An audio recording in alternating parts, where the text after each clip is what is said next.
Hey everybody, this is Rev Heng Sure. How are you? Glad to be with you again for our next episode of our podcast on Buddhist topics, Buddhist wisdom and compassion, an online course. Here it is. Ready? Here we go. That's my bona fides. Look at that. Let me ask you, what is special about the Mahayana? What is the Mahayana? Mahayana is what you're learning if you come to the Gold Coast Dharma realm and hang out and ask questions and talk to the monks and nuns here and the lay people. While we, my job, because I'm both a professor and an experienced college teacher, when it comes time to speak about Buddhism, I need to always identify what hat I'm wearing. Am I wearing my monk's cap, or am I wearing my professor's hat? Or am I just wearing an akubra and hanging out with everybody? So today, I'm going to stack some hats up. I'm going to be a professor, but I'm also going to be a Buddhist. That is to say, a monastic. We're going to talk about Buddhism. And the course that I've just finished after 18 weeks of lecturing was a course on meditation, or just a bunch of talks on meditation. To call it a course is to make it too fancy, right? It was just me talking about the Meditation Handbook. If people tuned into that, you can find those lectures. If you want to listen again or catch up on it, you can find those lectures at the South Gold Coast Meditation Facebook page. That's where they're stashed. And we might port them over to YouTube or something someday, but for the meantime, that's where you'll find them. And there are people who are very interested in Buddhism, having tasted it through what we offer. Other people, not so much. Other people are saying, I'm curious about Buddhism, but I don't want to dive deep. I just like to meditate. Good for you. That's perfectly fine. No worries. However, what we're going to be doing here for about an hour once a week is talking about Buddhism. Let's start right here. Oh, and I need to tell you that I began the material that I'm going to present when I was lecturing at Bond, a course on Buddhist philosophy, our local university. So this is material that would have been presented to juniors, by and large, at a college, at a university level. But I'm interested in keeping your interest, so I've broken it down. This is decidedly not an academic set of ideas. This is for people who want to make sense of themselves in the world. And if the Buddha's insights can help, how much the better is that. So that's what we got in mind. All right, what's special about the Mahayana teachings? Well, Maha, big, bigger, great. Yana, vehicle, conveyance, or car. So it's like a big ute. It's like a SUV, room for a lot of passengers. Can carry lots of living beings in it. A big boat, right? That's the Mahayana. And what does it mean in terms of Buddhist teachings? Well, this is a set of Buddhist teachings that were picked up and matured and developed in what was called the Northern tradition. That's geographical, right? But it's also cultural. We'll get to there. China, Vietnam, Japan, Korea, Tibet, and then wherever those cultures spread in the Chinese diaspora. So that would be Taiwan, Hong Kong, Singapore, Malaysia, the Philippines, and now to the West, to Australia, to New Zealand, to Europe, to North America, etc. Northern tradition, that's what it's called. So in Chinese we call it Han Chuan Fojiao, right? The Chinese teaching of the Buddha. There is, in the bigger family of Buddhist teachings, there's the Southern tradition called the Theravada. The path of the elders. And that's also geographical, Southern tradition. which means it went from India to Sri Lanka, and then on to Cambodia, Laos, Thailand, and on to the West, right? In that kind of, those are the monks in the saffron robes that you're familiar with. And Australia doesn't lack the Theravada traditions. There are monasteries on pretty much every state where you can find this tradition. Somebody may say, hey, what about Hinayana? We've heard of Hinayana and Mahayana. Aren't they at odds with each other and fighting with each other? Nah, don't want to think of it that way.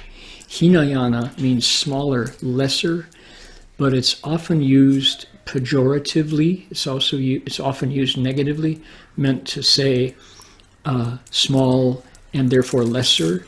So our teacher, Master Hsuan Hua, the founder of our tradition, said, no, we don't say small vehicle.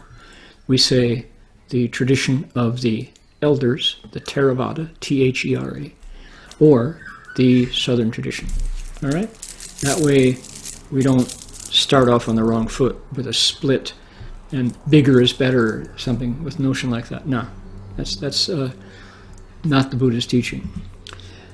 Well, come on, what are the differences from the Theravada tradition? Well, let's look at our heroes in the Northern tradition. What would be the goal? Who carries on the Northern tradition? The answer would be bodhisattvas and not arhats. Arhats would be the heroes of the Theravada tradition. What else?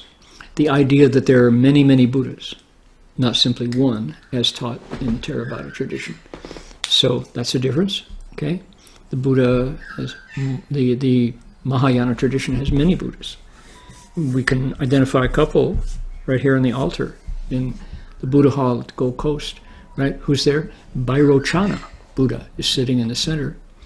You go into other rooms and you find Amitabha, a different Buddha.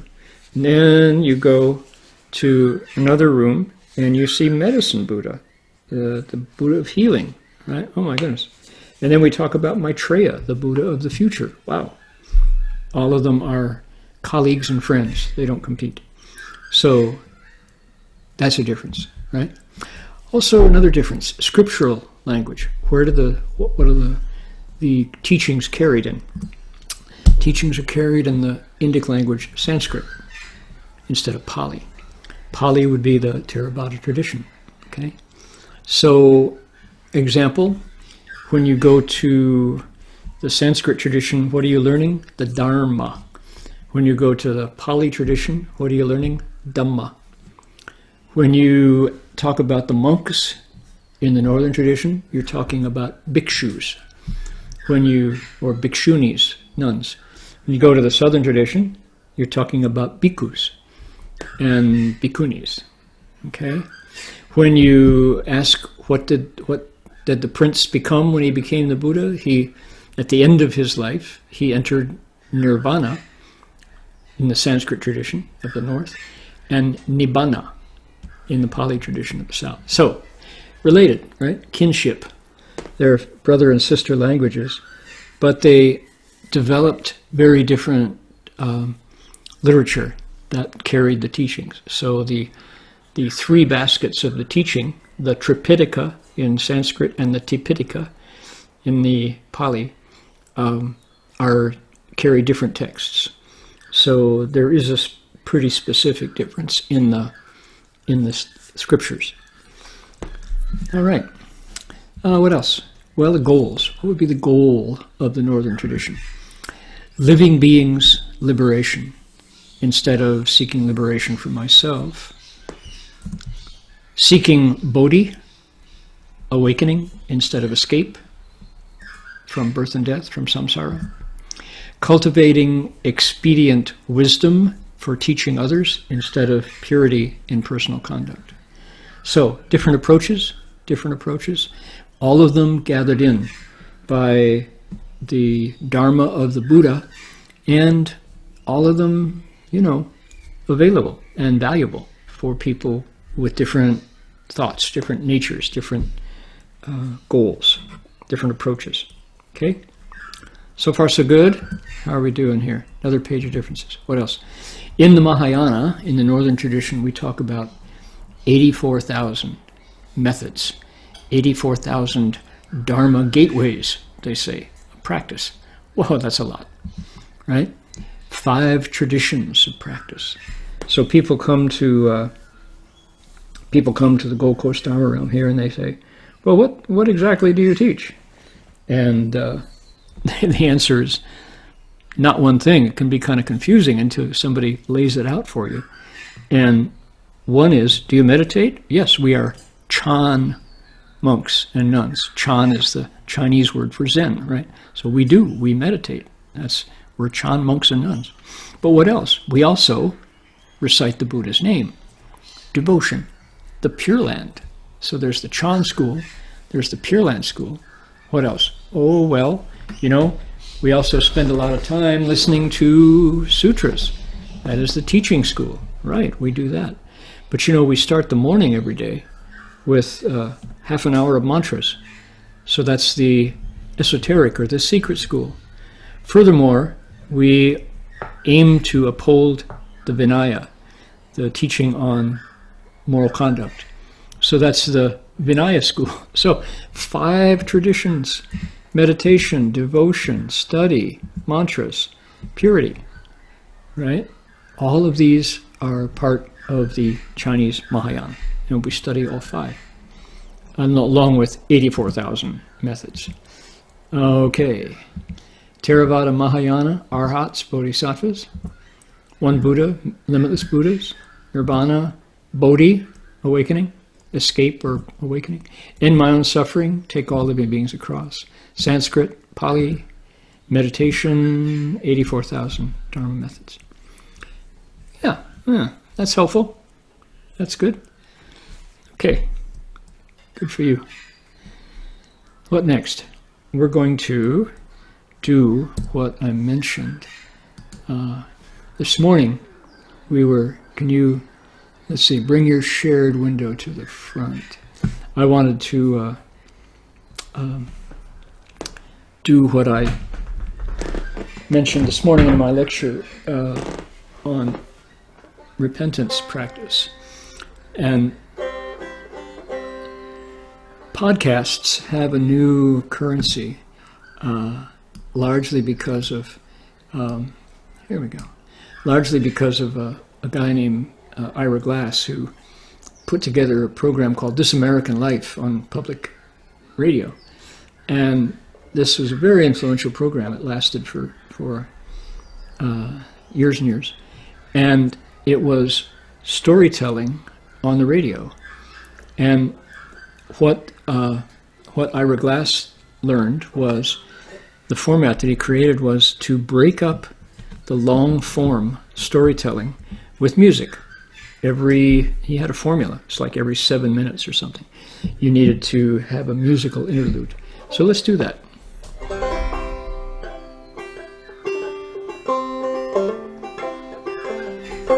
Namo Guan Shu Yin Bodhisattva.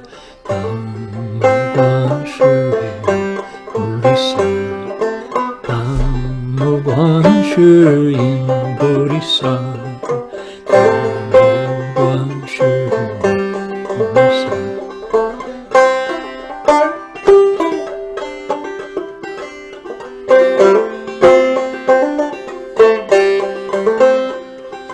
Guanyin Bodhisattva, Guanyin Bodhisattva, Guanyin Bodhisattva, Guanyin Bodhisattva, Guanyin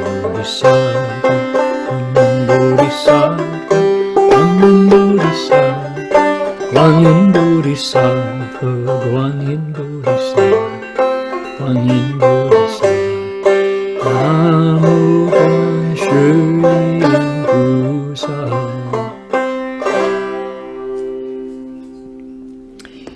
I think the theory is that with a little bit of music, it kind of helps the Dharma go down.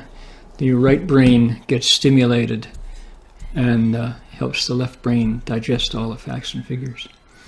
So yeah.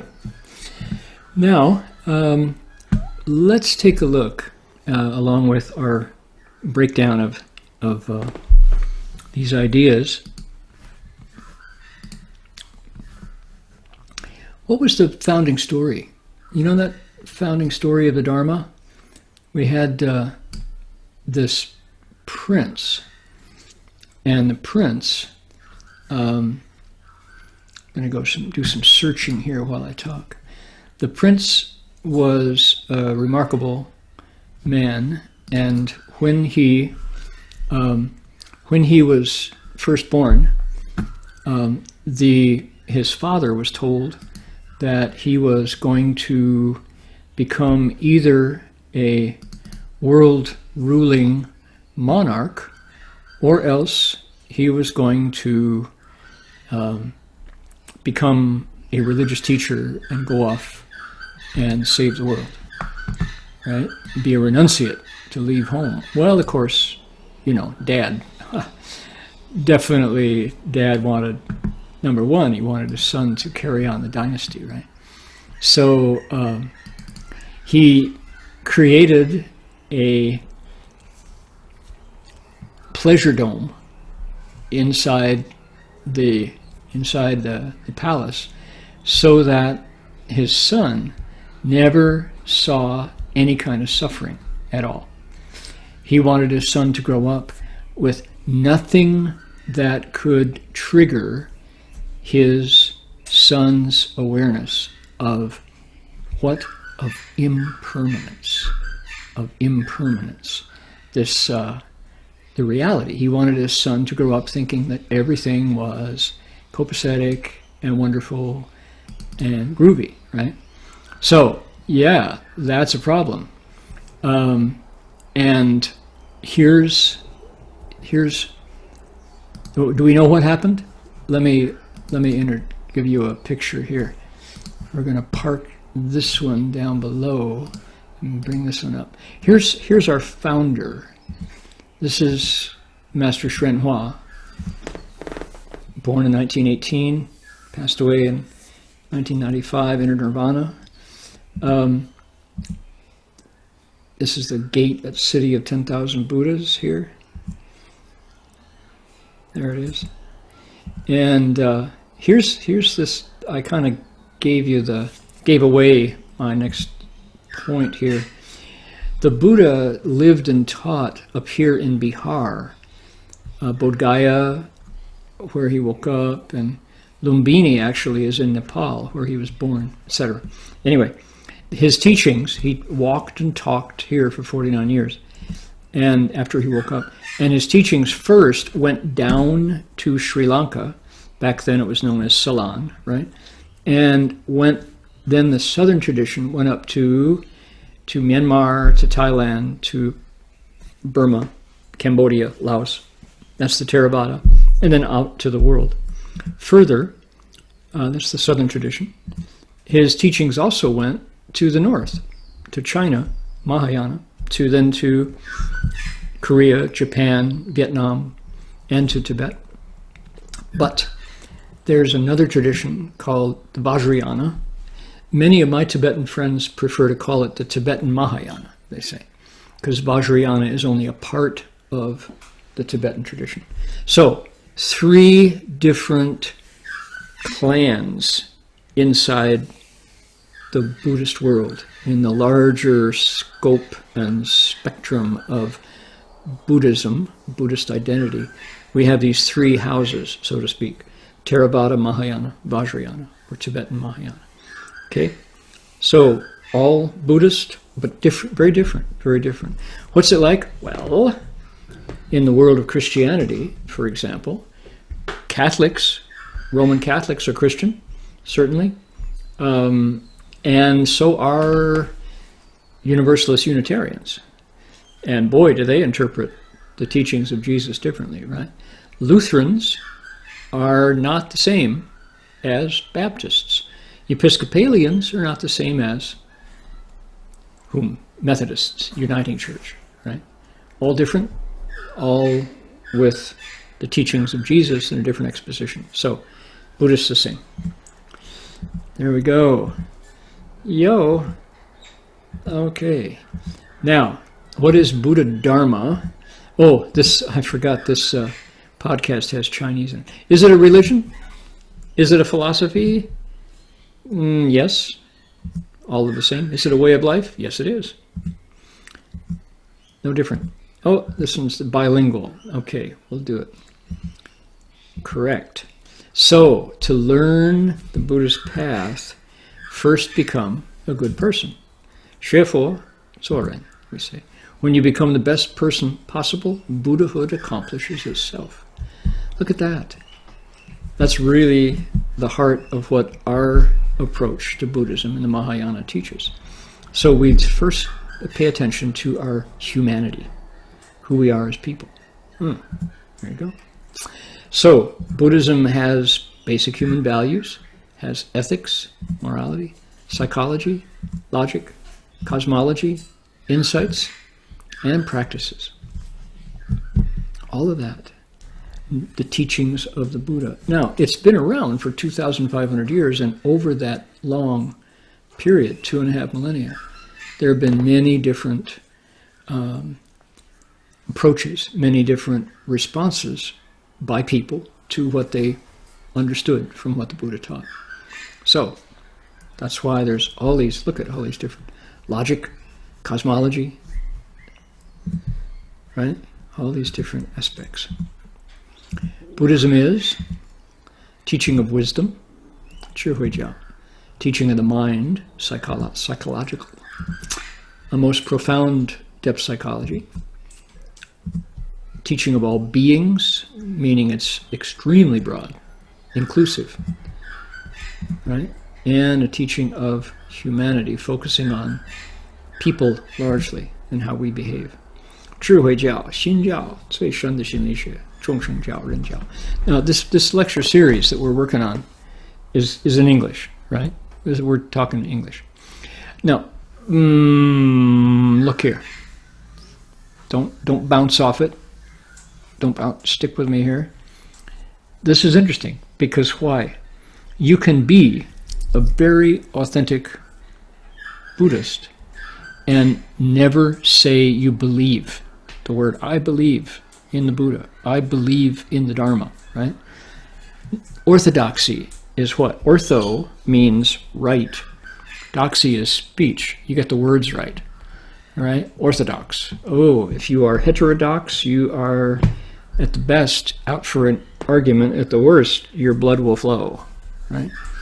Orthodoxy, bad religion, fighting over the words. Oh, they got the words wrong, they deserve to die, right? Buddhism avoids all that. You don't have to say you believe, or you don't have to say ever that you believe in the Buddha, but your practices, what you do, matters a lot.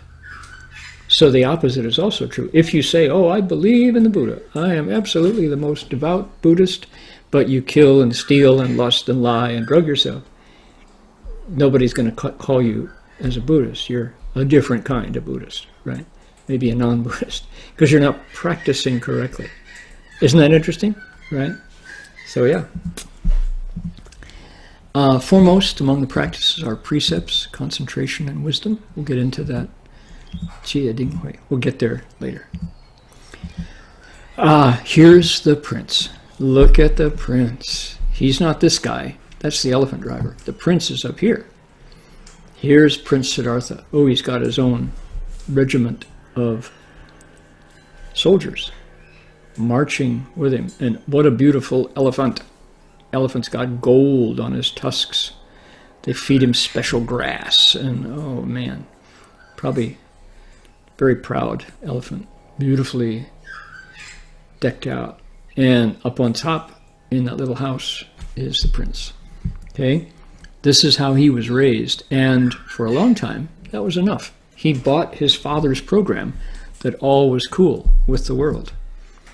But at a certain point, just at the certain age, right, he asked his driver, his charioteer, to take him out of the palace into the city. In succession, the prince saw an old man, a sick woman, and then he saw a corpse.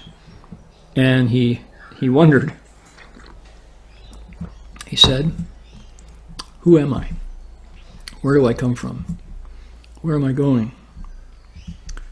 What do I want?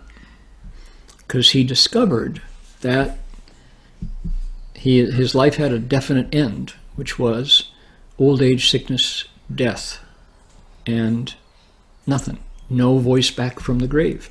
That was a shocker, right? Nothing had prepared him for that.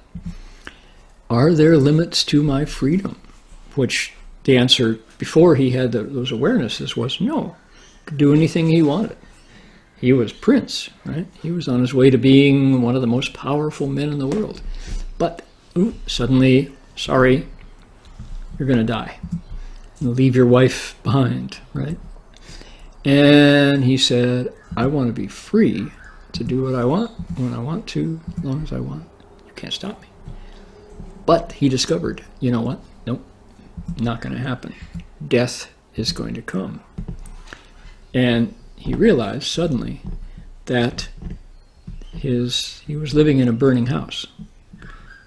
His house was burning down around him. Now, us in the 21st century, in the year 2020, following our Australian fires of 2019, see this in a very real way nowadays, right? So Australia was burning. So, indeed, most of us play in the house unaware that it's burning down around us. That was his awareness. Birth, old age, sickness, death was the prince's new reality. What a shock, right? This is where we go, and nobody can argue that we're suddenly no longer free.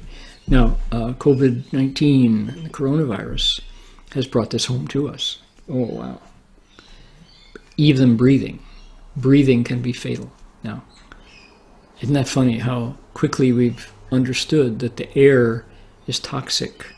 What a world we built where the even breathing, something we need, will kill us. Whoa.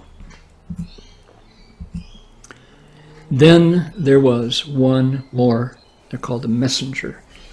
And that messenger showed up, and he was a man in a robe, obviously a renunciate, just living very minimally, but he looked content. His eyes were clear and bright, and they weren't scanning left and right, looking for something to score, a way to win. No, he was very content. And the prince looked at him and said, "Sir, who are you?" And he said, "I'm a cultivator of the way." And the prince said, "What do you cultivate?" And understand, there was no Buddhism at the time, right? The Buddha hadn't realized Buddhahood yet. The monk said, "Liberation from birth and death." The prince says, "Can anybody do that?" And the monk said, "Anybody can, and you will. Follow me," he said. And that was the founding motive for the prince to leave the palace at night, cut off his hair, say goodbye to his beloved horse and wife. I don't know if it was in that order, and then go out into the woods for 6 years. Who are you looking at here? You're looking at a Theravada monk and a Mahayana monk. The Theravada monk on the right, the tall one, is Ajahn Sumedho, Californian, went into the Peace Corps in Thailand, met his teacher, Ajahn Chah, and became a monk. Brought the Theravada Dharma to Europe and then to America. On our left is Master Hsuan Hua, founder of Dharma Realm Buddhist Association, and a monk from Manchuria who brought the Chinese Mahayana to the West and now to Australia. So, how about that? Okay, we're going to pause right here. Pause our sharing. Alrighty.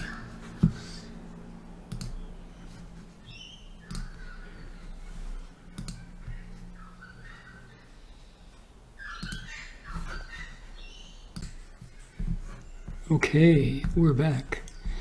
Now I'm going to share my screen, and I got a story here that you'll like. Putting the prince's discovery into a song. And it goes like this. Prince Siddhartha had a wife. He loved her like he loved life. She was fine and she was fair, and when he said goodbye, he said to her, right, as he decided he had to leave. Oh my goodness, he's going to say goodbye. His beautiful wife, the princess, right? He said, Yashodhara, look at where life leads. Yashodhara, I'm going to try to get free. Then he tells what happened.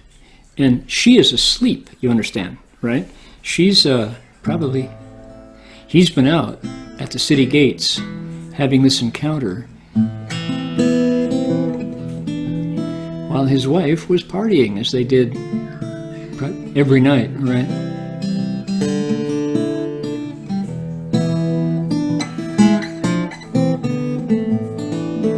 So he's leaning over her bed, knowing that this may be the last time he talks to her. He doesn't know. Now, of course, we know how the story turns out. He comes home and as the Buddha, and she becomes a nun to get free herself. So he says, I took a little trip into town, and I learned that death will cut us down. I woke up by the city wall. Freedom to die is no freedom at all. Yashodhara, look at where life leads. Yashodhara, I'm going to try to get free, he says. Then he goes through his experience. He says, like you, I never heard an old man sigh. I never knew that people die.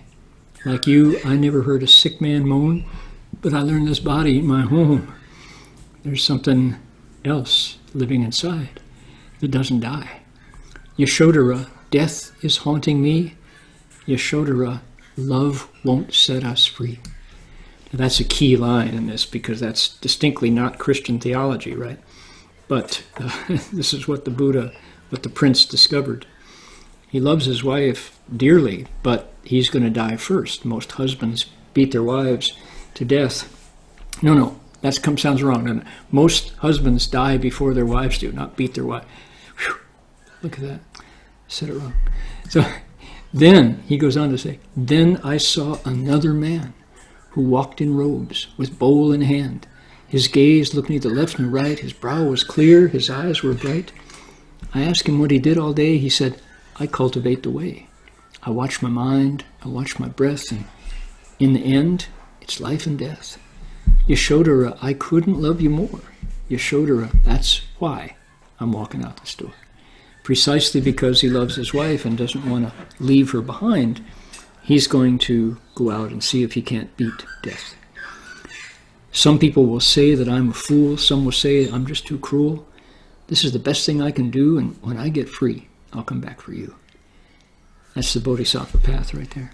Yashodhara, look at where life leads. Yashodhara, I'm going to try to get free.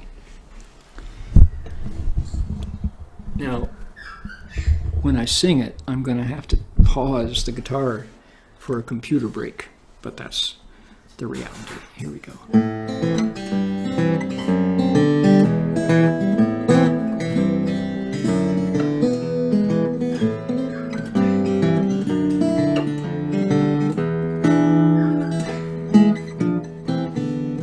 Prince Siddhartha had a wife. He loved her like he loved life. She was fine and she was fair, and when he said goodbye, he said to her, Yashodhara, look at where life leads. Yashodhara, I'm gonna try to get free. Yashodhara was the prince's wife's name, right? I took a little trip into town. I learned that death will cut us down. I woke up by the city wall. Freedom to die is no freedom at all. Yashodhara, look at where life leads. Yashodhara, I'm gonna try to get free.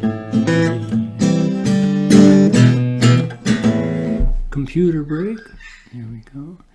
Like you, I never heard an old man sigh. I never knew that people die. I never heard a sick man moaned, today I learned this body ain't my home. Yashodhara, death is haunting me. Yashodhara, love won't set us free.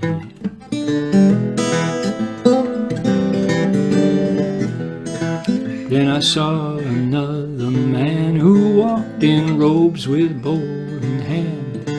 His gaze looked neither left nor right, his brow was clear, his eyes were bright. I asked him what he did all day, he said, I cultivate the way. I watch my mind, I watch my breath, and in the end it's life and death. Yashodhara, couldn't love you more. Yashodhara, that's why I'm walking out that door.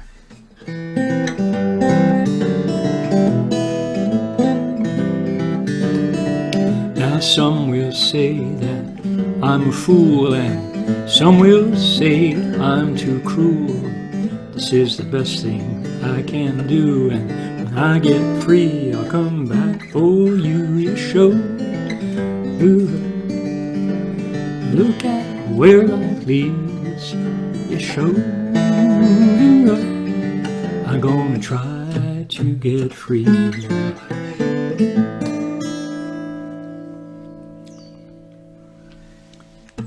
There you go. That's our founding story in song form, right? So, no matter whether you're Mahayana, Theravada, or Vajrayana, we all abide by the same founding story. And let's see here, I need to bring up my screen again. There we go. We'll close that and then share it again. Great. All right. So the prince saw the evident meaningless of life, and that vision moved him to set luxury and security aside. Imagine how hard that was, indeed. He asked himself and the universe, is this all there is? Are we born merely to age, sicken, and die? Are we asleep with our eyes open? And if so, how do we wake up? The answer was the Bodhi resolve, the Bodhicitta, Sanskrit, Buddhishin in Chinese, the thought for awakening. The idea that, what is my potential? Is this all there is? The answer is, no.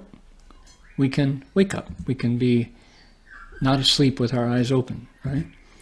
We investigate my potential, your potential for wisdom and compassion. Realize, ultimately, I can be as wise as the Buddha, but right now, to realize that potential, I will, there's the phrase, jiao hua zhong sheng, right? Take living beings across. What does that mean? My long-term goal is the same as the Buddha's, but my next step towards Buddhahood is to perfect my own humanity. Okay? First, I erase the limits of the ego and wake others up to that illusion of the separated self. And that vision that we have occasionally of the greater connection of all living things, we make that real. All right. There we go, by golly. All right. Now, thank you so much for joining with me on this day, looking at a new kind of podcast, right? Which is talking about the wisdom of the Buddha's teachings and compassion. And we're going to finish here with a mantra, and this mantra is aimed at the coronavirus. Trying to calm it down, trying to send it back, just say that it's done its job of cleaning out what humanity has become. Goodness, how unusual. It seems like the news from America now is that the strain in California, the strain of coronavirus that is back now, is different from the one that was there in April. It's mutating. So how are we possibly going to find a vaccine if it keeps changing, right? So wonder what's really going on there. What does it want, you know? And how many of us have to transition before that virus goes? So, homage to the blessed medicinal teacher, the king of jewel-like radiance, the one who is like that, right? The worthy, the fully awakened one, thus. To the healing, to the healing, to the healer who is awakened, svāhā. Okay, let's make a wish. Send out all our goodness here with a wish to make the world healthy and free of coronavirus and other kinds of illness.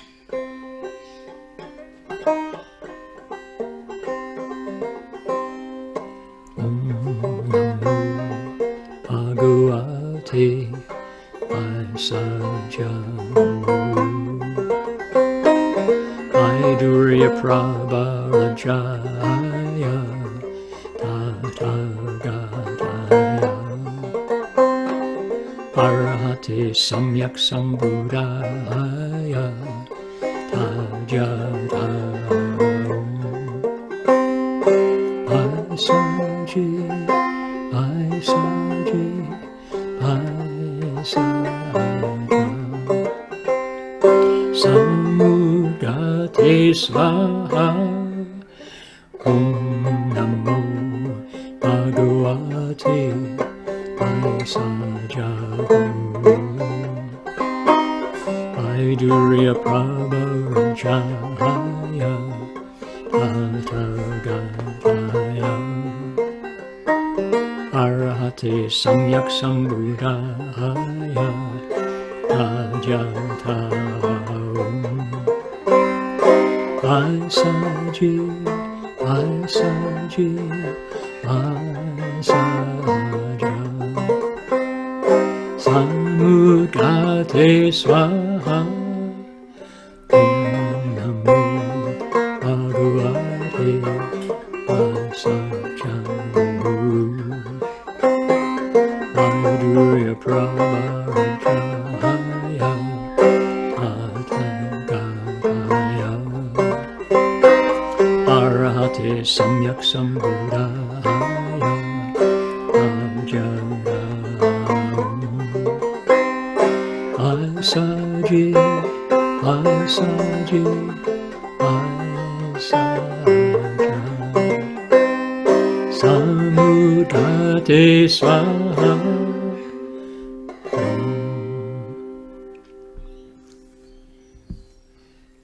Thanks for joining, friends. We'll see you next week, same time. Be well, stay healthy, stay sane. Amitofo. Bye-bye.